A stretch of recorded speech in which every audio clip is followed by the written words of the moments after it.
Today we have a FNAF amalgamation drawing similar to the one that I've done in the past, but we're going to be doing it with the toy animatronics, so let's start off with Toy Freddy.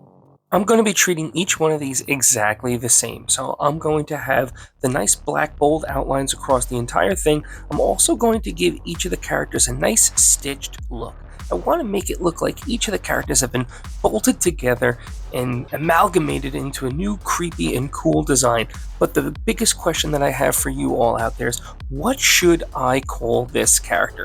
Let me know in the comments. I've seen a lot of the cool names coming out when I did the shorts version of this, but now that it's the long form, let's see what we can get for it, because when I make this into a t-shirt, I want to be able to put a really cool name on the front or the back. So let me know, what should I call this creature?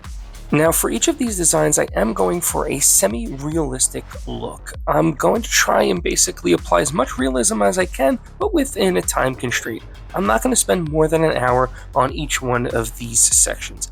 I try to do a pretty rapid approach to my realism. I don't want to spend too much time and get bogged down into really a ton of details unless it's a really creepy character or it has just a lot of interesting details. The toy characters are really smooth, so it's kind of hard to add all these little extra details to them.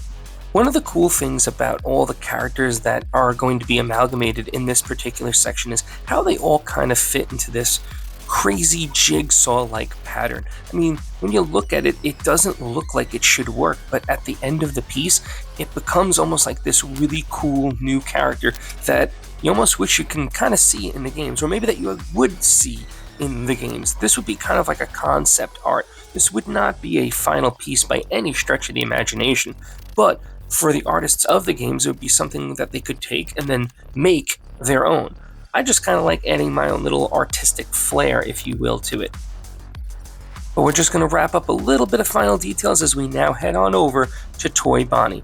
And I actually like the way this one came out the most. And the reason why I say that is because for such a light blue, there was a lot of details. And the eye specifically has a ton of detail in it, so I had to take my time to make sure that all of the little subtle shadows and all the subtle purples and greens and yellows that are in the design show through, because the eyes of these characters really jump off the page. If you do not get them correct, they will look awful.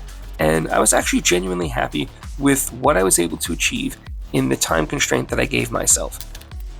And if you're with me so far, thank you so much. And I will say Markiplier is going to be out next, and that should be out Wednesday of next week. So I kind of threw this in there as a little bit of a quick video.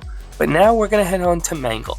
The reason why I chose Mangle is, well, because I think it fits the Foxy theme instead of Foxy like you saw in the original one, but Mangle just would work better.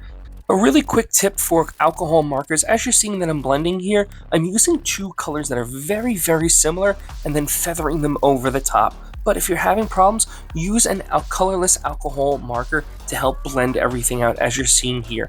That will help you out immensely. If you're still struggling, then you can always layer over the top with color pencil like I'm doing here.